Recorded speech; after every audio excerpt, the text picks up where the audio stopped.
Abah, Abah. Tuh. Eli nggak pernah Yesus sebutkan. Jadi yang di atas tiang salib itu, Eli, Eli, kenapa lama sekali? Itu bukanlah Yesus, gitu Bang. Yuk. Walaupun menurut aku sampai berlumut, bahkan berlendir sekalipun, tidak bisa dibantah bahwa Yesus itu memang seorang juru selamat. Ya Dan juru Tuhan selamat itu kok sendiri yang juru selamat kok dibunuh. Justru karena dia adalah juru selamat, maka dia kemudian dikasihi oleh Tuhan. Sekarang permasalahannya adalah, entry pointnya adalah penyaliban Yesus ini keinginan sang Tuhan yang mengasihi Yesus atau keinginan setan? Jawab. ya jelas keinginan Tuhan. Tunjuk dalil. Oke. Pertama, di dalam Mazmur 40 ayat 6 sampai 8, korban bakaran dan korban penghapus dosa engkau tidak kehendaki, tetapi telingaku kau bukakan. Korban bakaran dan korban penghapus dosa yang tidak engkau minta. Jadi kalau ayat Terus menggambarkan Yesus, apa hubungannya dengan penyaliban Yesus? ayat ini menggambarkan Yesus yang taat dan mengorbankan dirinya sebagai korban. Apa hubungan itu asumsi gereja yang saya minta. Mana buktinya Tuhan menginginkan pembunuhan terhadap orang benar, terhadap orang yang dikasihi, mana? Begini juga ucapan Yesus tadi ketika Anda mengatakan Eli Eli lama sabatani, itu ada di Mazmur 22 ayat 2. Itu Saya ngerti, saya paham. Maka karena itulah saya katakan, sebab Tuhan mencintai hukum dan ia tidak meninggalkan orang-orang yang dikasihi. Berarti itu bukan untuk Yesus. Eli Eli lama sabatani itu bukan untuk Yesus. Kenapa? Karena Yesus adalah orang dikasihi. Begitu besar kasih Tuhan akan dunia ini sehingga dia menganugerahkan anaknya. Lalu apa kata Tuhan ketika dia datang? Inilah anakku yang kukasihi, kepadanya aku berkenan. Orang-orang yang dikasihi Tuhan tidak akan pernah ditinggalkan Tuhan selama-lamanya. Dalilnya Mazmur 37 nomor 28. Sebab Tuhan mencintai hukum dan Tuhan tidak meninggalkan orang-orang yang dikasihinya sampai selama-lamanya. Ayo, dalilnya Yesus dikasihi bertaburan dalam kitab saudara. Lukas 2 nomor 52, Matius 3 nomor 17, Yohanes 15 nomor 9, Yohanes 10 nomor 17, Yohanes 17 nomor 24. Inilah anakku yang kukasihi, wahai Bapakku yang telah mengasihi aku, yang memberikan kasih sebelum dunia ada. Coba. justru ketika Anda mengatakan Allah tidak akan melupakan atau tetap mengasihi orang benar, Anda sangat tepat. Nah, sekarang kalau Yesus dikasihi, kenapa bisa dibunuh? Justru karena begitu besar kasih Allah akan dunia ini, maka Dia memberi anaknya yang tunggal supaya setiap yang percaya kepadanya percaya, bukan setiap orang yang menyalib, tapi percaya. Kalau percaya kepada Yesus, jangan Anda imani kepercayaan paganisme. Jadi begini Bang Zuma, apa yang perlu dipercayai dari Yesus, yaitu pengorbanannya di kayu salib. Nenekmu kiper, mana ada? Yang mengajarkan pengorbanan di atas tiang salib itu adalah Romawi Yunani. Ingat, kejadian pembunuhan terhadap Yesus itu adalah persengkongkolan orang-orang fasik. Iblis merasuki Yudas. Oke, imam-imam kepala mahkamah agama sepakat mengadakan kesaksian palsu untuk pembunuhan terhadap Yesus. Orang fasik. Imam kepala kemudian apa? Bersekongkol kemudian melakukan hal-hal yang kemudian dikatakan nubuatan, yaitu Yesus harus mati untuk bangsa Yahudi. Itu adalah persengkongkolan. Wa makaru wa makarallah wallahu khairul makirin. Tapi Tuhan berkata lain. Orang-orang benar akan mewarisi negeri dan tinggal di sana senantiasa. Mulut orang yang mengucapkan ucapan benar adalah sebuah hikmah dan lidahnya mengatakan hukum. Taurat Allah ada di dalam hatinya, langkah-langkahnya tidak pernah goyah. Orang fasik, siapa fasik? Yudas di mana diterangkan dia fasik? Amsal 17 nomor 23. Orang fasik adalah orang yang menerima suap. Nah, dikatakan oleh Tuhan, orang fasik mengintai orang benar dan berniat membunuhnya. Akan tetapi, dengarkan. Orang fasik mengintai orang benar dan berniat membunuhnya. Data selanjutnya, akan tetapi Tuhan tidak menyerahkan orang benar itu ke dalam tangannya. Tuhan tidak membiarkan dinyatakan fasik oleh saksi-saksi palsu pada waktu diadilinya. Nantikanlah Tuhan dan tetap ikutilah jalannya, maka Tuhan akan mengangkat engkau, mengangkat ke langit untuk mewarisi negeri, dan engkau hanya melihat orang-orang fasik dilenyapkan. Orang fasik adalah Yudas. Amsal 17 nomor 23. Orang fasik adalah orang yang menerima suap. Nantikanlah Tuhan, ikutilah jalannya, maka Ia akan mengangkat engkau, dan engkau hanya melihat orang-orang fasik dilenyapkan. Oke, lalu Tuhan mengatakan apa? Orang-orang benar diselamatkan oleh Tuhan. Tuhan adalah tempat perlindungan mereka pada waktu kesesakan. Tuhan menolong mereka dan meluputkan mereka. Tuhan meluputkan mereka dari tangan orang-orang fasik dan menyelamatkan mereka sebab mereka berlindung padanya. Bagaimana Yesus Anda mau katakan disalib? Yesus orang benar, Yesus orang dikasihi. Ayo. Jadi Ayo. begini ya. Gimana lagi? Anda tadi mengatakan bahwa Anda membenarkan bahwa setiap orang yang percaya kepada Yesus diselamatkan. Betul? Iya, betul, betul. Oke, terima kasih untuk pengakuannya. Jadi terus? begini. Jadi di dalam Mazmur 22 ayat 16 sampai 18 dijelaskan di situ, anjing-anjing mengerumuni aku dan gerombolan orang-orang jahat mengepung aku. Mereka menusuk tangan dan kakiku, aku tidak dapat menghitung segala tulangku. Kalau dilihat ayat ini kan merujuk pada penyalipan Yesus. Oh Di tidak, mana mari kita buktikan kalau Mazmur 22 itu hoax, itu bukan untuk Yesus. Itu Ya, bukan untuk Yesus. Mau kita buktikan? Iya, nanti kita buktikan ya Bang Juma. Dengarkan dulu. Oke. Jadi dari sini bahwa jelaslah bahwa penyalipan Yesus itu ada. Ditambah lagi. Mana tunggu. Jangan lari dulu di Mazmur 22 dulu. Jangan lari. Iya. Nanti Anda bisa bahas satu-satu. Ditambah Jangan lari dulu. Ditambah catatan daripada catatan sejarawan. Itu catatan sejarawan. Jadi dari dua bukti ini sesuai dengan Alkitab maupun bukti sejarah bahwa Yesus sendiri disalibkan. Dan Anda mengatakan bahwa yang percaya kepada Yesus diselamatkan. Jadi artinya Yesus disalib dan yang percaya kepada Yesus itu diselamatkan dengan mempercayai pengorbanan Yesus di kayu salib. Salah. Saya sebagai apa? Salah. Anda sudah bersaksi tentang Salah. Kristus hari ini. Begini saudara Kibinirin yang otaknya cuma Anda seupil. sudah mengatakan hal itu. Sekarang begini, saudara. Yang dikatakan percaya kepada Yesus itu ucapannya atau ajaran orang tentang Yesus? Ucapan Yesusnya atau ucapan orang tentang Yesus? Yang Anda percaya, yang dimaksud kategori percaya di sini, orang yang percaya ucapan Yesus sendiri tentang dirinya atau orang yang berbicara tentang Yesus? Yang mana yang Anda maksud percaya kepada Yesus? Percaya ucapan Yesus tentang dirinya? Ya, betul. Oke, mari kita lihat. Ketika Yesus bersaksi tentang dirinya, Yohanes 5 nomor 36, ada kesaksianku tentang diriku yang lebih penting dari kesaksian Yohanes Pembaptis, bahwa semua pekerjaan yang aku lakukan, pekerjaan itu yang aku lakukan sekarang, dan pekerjaan itulah yang bersaksi tentang aku, bahwa aku adalah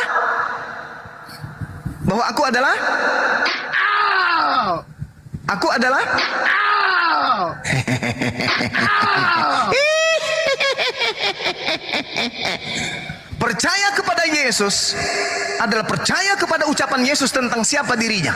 Sementara Kristen yang dimaksud percaya kepada Yesus adalah percaya kepada Roma Yunani yang menceritakan tentang Yesus. Na'udzubillah tsumma na'udzubillah, begitu tululnya dirimu. Percaya kepada Yesus maksudnya adalah percaya dengan ucapan Yesus tentang dirinya. Semua pekerjaan yang aku lakukan, pekerjaan inilah yang bersaksi tentang aku, bahwa Bapa yang telah apostelo mengutus aku. Ayo, percaya kepada Yesus berarti percaya Yesus adalah rasul. Kena kau. Ayo. Menurut Yesus, dengar, menurut Yesus dirinya adalah utusan Tuhan atau Tuhan? Tuhan. Kisah Para Rasul 22 nomor 8. Ketika Paulus mencoba ngibul, siapakah engkau? Apakah engkau Tuhan? Jawab Yesus, akulah Yesus, manusia yang berasal dari Nazaret. Akulah Yesus, manusia. Bukan dikatakan, akulah Yesus, Tuhan dari langit. Tapi dia, akulah Yesus, manusia dari kota Nazaret. Ayo, ayo, belajar untuk menjadi waras, jangan gila permanen. Ya, oke. Saya mengatakan tadi bahwa ucapan Yesus tentang yang dipercayai dari Yesus itu adalah tentang ucapannya, betul kan? Ucapannya, Jadi- ucapannya, Ya, betul. oke. Nah, Yesus Ya. mengajarkan menyembah dirinya atau menyembah kepada Bapa yang di surga. Ya, Yesus dari mulutnya memerintahkan menyembah kepada Bapa yang di surga, Bapa yang di langit, Tuhan yang di langit, atau menyembah kepada dirinya. Jawab. Dari mulutnya. dengarkan dulu ucapannya. Dari mulutnya. Saya minta Anda jujur. Dari mulut Yesus memerintahkan menyembah kepada hakikat yang ada di langit atau hakikat yang ada pada dirinya. Dengarkan dulu. Sekarang giliran saya, Kas. Saya ngomong dulu. Zuza kan? Zuza kan? Yes, dengarkan dulu, Bang. Iya, dengarkan dulu, Bang. Dengarkan. lanjut. Jangan Anda gedang ketika saya membacakan ya. Enggak, Anda ngibulnya berlebihan. Masakan Saya berdasarkan tadi dari- Yohanes 5 nomor 36, dan pekerjaan-pekerjaan ini yang bersaksi tentang aku bahwa engkaulah yang telah mengutus aku. Anda mengatakan aku Tuhan. Dari mana ilmunya? Ayo. Oke, ini biar saya terangkan. Terlepas dari Yesus Tuhan atau tidak, Loh, saya terangkan bukan ini. terlepas Tuhan. Ini pengakuan Yesusnya dia Tuhan atau utusan Tuhan. Jadi kita sepakat tadi, siapa yang percaya kepada ucapan Yesus diselamatkan. Iya. Sekarang Yesus makanya saya katakan kepada saudara, Yesus mempersaksikan dirinya sebagai utusan Tuhan atau sebagai Tuhan? Jawab. Dia sebagai utusan Tuhan. Nah, sebagai utusan Tuhan. Percaya enggak kalau dia utusan Tuhan? Percaya. Kenapa Saya Anda percaya. Tuhankan? Kenapa Anda Tuhankan? Dulu, jangan ke situ dulu. Jadi Kenapa kita Anda bahas- Tuhankan kalau Anda percaya dia adalah utusan Tuhan? Kenapa Anda Tuhankan? Jangan melebar dulu, Bang Oh, Zuma. tidak Kita- bisa. Ini harus dikunci di situ, Bu. Kenapa Anda Tuhankan kalau Anda percaya Yesus utusan Tuhan? Karena Setelah Tuhan kita selesai di satu dengar. Tuhan mengatakan di dalam kitabnya orang Yahudi Yesaya 63 nomor 9, di dalam segala kesesakan bukan seorang utusan, melainkan Tuhan itu sendirilah yang menyelamatkan mereka. Sekarang Anda percaya enggak bahwa Yesus itu hanya utusan? Saya percaya Yesus itu Lalu utusan. kenapa Anda menuhankan? Sementara Tuhan mengatakan bukan utusan yang adalah Tuhan, yang Tuhan adalah aku yang mengutus. Ya, oke. Di dalam Yesaya 63 nomor 9. Kenapa Anda menuhankan utusan? Tunggu dulu, biar saya terangkan dulu ya. Ini dari dalil loh. Kalau saya Berarti Anda membacakan- tidak percaya kepada Yesus. Udah, selesai. Ya, tadi kita katakan bahwa kita Kalau percaya, kenapa Anda Yesus. tuhankan? Ya, kenapa Anda takut ketika saya mau membacakan tentang dalil sendiri? Pertanyaan saya, kenapa Anda mengaku dia utusan tapi Anda tuhankan? Ya, biar saya berikan alasannya kenapa saya Ya. menuhankan dia. Saya Silakan. berbicara dari dalil. Pertama, Silakan. dari Yohanes 14 ayat 6, akulah jalan dan kebenaran dan hidup. Tidak ada seorang pun yang datang kepada Bapa kalau tidak melalui aku. Kalau di sini ini menegaskan bahwa hanya melalui Yesus seseorang dapat mencapai keselamatan dan berhubungan dengan Allah Oke. Bapa. Di situ dia sebagai utusan atau bukan? Ya, oke, dia sebagai utusan. Utusan. Oke. Kenapa Anda tuhankan? Tunggu dulu. Jadi apa? Kenapa Yesus mengatakan seperti itu? Jadi di sini di Yohanes 6 ayat 53 sampai 54 kata Yesus kepada mereka, "Aku berkata kepadamu, sesungguhnya jika kamu tidak makan daging anak manusia dan meminum darahnya, kamu tidak mempunyai hidup di dalam kamu. Barang siapa makan dagingku dan minum darahku, ia mempunyai hidup kekal dan aku akan membangkitkannya pada hari yang terakhir." Jadi Nah, sekarang makan darah dan makan daging dan minum darah di situ maksudnya apa? Nah, itu percaya akan pengorbanan Yesus di kayu salib. Oh, salah. Gak ada hubungannya tuh, gak ada. Yang dimaksud daging dan darah itu adalah ketaatan kepada perintah Tuhan yang datang kepada Yesus. Itu yang betul. Oke. Oke, makanya Yesus mengatakan, dengar. Makanya Yesus mengatakan, apabila engkau percaya kepadaku, maka engkau juga akan melakukan pekerjaan-pekerjaan yang aku lakukan. Iya, Aku betul. mengenal pengikutku, aku mengenal dombaku, dombaku mendengarkan aku dan mengikuti aku. Itulah yang dimaksud daging dan darahnya, bukan mati di atas tiang salib. Kan tidak ada hubungannya itu. Makanya tadi sepanjang kita berdiskusi berbicara mengenai Yesus adalah orang dikasihi, Yesus adalah orang benar, dia adalah jalan kebenaran dan hidup. Tidak boleh kemudian Yesus orang benar ini dibunuh. Tidak bisa ada kekuatan di atas muka bumi yang membunuh Yesus. Kenapa? Karena Tuhan yang mengutusnya tidak akan pernah membiarkan dirinya teraniaya. Itu nubuatan untuk Yesus, bukan malah dibunuh. Nubuatan dibunuh itu hanya muncul di gereja. Kalau Anda ingin tahu pastinya kenapa Yesus ingin dibunuh, karena orang-orang Yahudi pada masa itu takut bangsanya dirampas oleh bangsa Romawi yang menjajah pada saat itu. Bukan karena dosa waris, itu hanya akal-akalan Romawi Yunani saja. Oke, sampai di sini Anda paham? Belum? Begini ya Bang Zuma. Silakan. Saya kan kepada Anda tadi. Yang pertama itu, Yesus mengatakan bahwa kalau tidak melalui dia, kepada Bapa. Itu poin yang pertama. Anda percaya ini atau tidak? Saya percaya dia melalui Yesus. Di sini yang dimaksud melalui tujuan atau jalan. Jalan. Berarti kalau Yesus adalah jalan, berarti harus mengikuti apa yang dititahkan, apa yang diperintahkan Yesus. Itu jalan yang ditunjukkan Yesus adalah perintah-perintahnya. Makanya dalam Yohanes 12 nomor 48, barang siapa yang menolak aku, dia sudah ada hakimnya, yaitu firman, perkataan yang pernah aku katakan kepada mereka. Perkataan itulah yang nanti akan menjadi hakimnya di akhir zaman. Berarti jalan yang dimaksud Yesus di sini adalah titah-titahnya, perintah-perintahnya, ajaran yang keluar dari mulutnya. Bukan yang keluar dari gereja, tapi dari mulut Yesus. Ya, betul. Nah, Jadi, betul. Nah, jalan sabar. Adakah firman-firman yang keluar dari mulut Yesus yang bisa mengantarkan orang menjadi penyembahnya? Adakah? kita nggak usah melangkah. Nggak Tidak usah ada. dirumahkan. Adakah firman yang keluar dari mulut Yesus yang bisa menghantarkan orang beribadah kepada hari Minggu? Tak ada. Di mana perintah dari keluar dari mulut Yesus nyembah hari Minggu? Oke. Maksud Anda di Alkitab kan? Iya, dari mulut Yesus. Jadi begini, ketika Yesus Kok jadi begini? ada ucapan Yesus bahwa setelah dia naik ke surga, dia akan menurunkan Roh Kudus, dan Roh Kudus itu yang akan mengajarkan dan mengingatkan kembali segala sesuatu kepada murid-muridnya. Nah, mengingatkan segala sesuatu berarti mengingatkan sesuatu yang sudah pernah sekali diucapkan. Untuk diingatkan diucapkan kedua kali. Tolong ucapan pertama kalinya ibadah hari Minggu mana? Ya, silakan.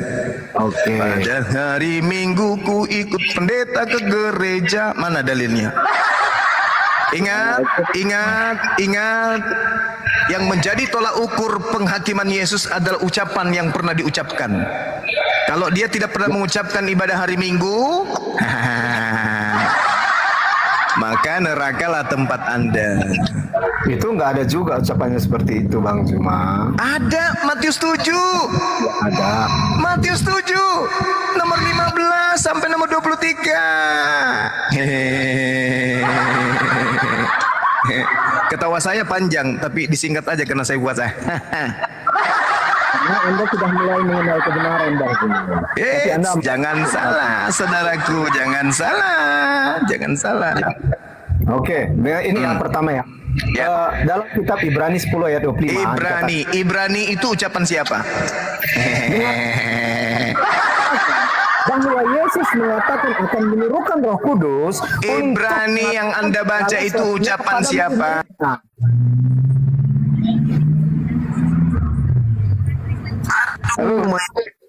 Ini teman-teman kau ini nilaiku report terus. Aduh, di report lagi Bang Zuma. Mana Bang Zumanya? Dikenal lagi. Ya Allah, ya Robbi. Itulah Kak Nora. Aduh, kalau tidak bisa mempertahankan argumennya, tidak bisa diskusi. Tidak bisa. Jangan. Ini kebenaran ini dari tadi saya dengar jadi begini, jadi begini. Begitu saya bilang. Membantai pakai data tuh nggak ada. Yesus utusan. Jadi begini Bang Zuma. Jadi begini Bang Zuma. Tadi Kemananya itu kau kebenaran?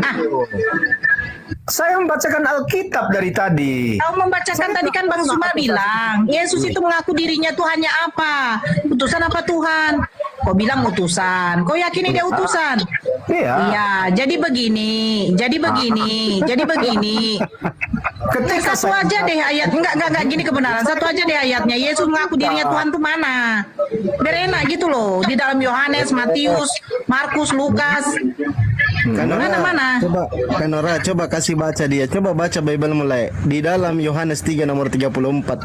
Apa itu utusan di situ lah menurut Bibelmu? Coba enggak. buka dulu. Melebar dulu Bang Pandi. Enggak, ini kan berbicara utusan. Lah aku kan tadi sepakatnya bahwa utusan Yesus itu adalah utusan. Juga di dalam dalil-dalil dalam Bible laiku itu banyak, Yohanes 5:37, Yohanes 17 nomor 3 dan lain-lain. Nah, sekarang kalau di dalam Bible laik namanya utusan itu apa? Definisinya di dalam Bible laik sendiri, silakan dibuka dulu. Yohanes 3 nomor 34.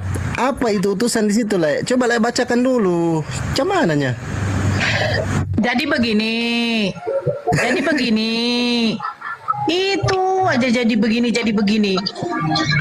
Tadi Juma juga sudah mengakui bahwa siapa yang percaya kepada Yesus akan memperoleh keselamatan. Iya, percaya Yesus sebagai apa? Itu loh, poinnya di situ loh. Percaya Yesus sebagai apa? Sebagai Mesias. Ya, Mesias itu berarti utusan kan? Iya betul. Nah, kenapa Anda tuhankan? Orang yang menuhankan Yesus itu sudah keluar dari kaidah pengajaran Yesus. Yesus Yohanes 17 nomor 8. Semua firman yang aku ucapkan kepada mereka telah aku sampaikan dan mereka semua telah menerimanya dan mereka percaya bahwa aku adalah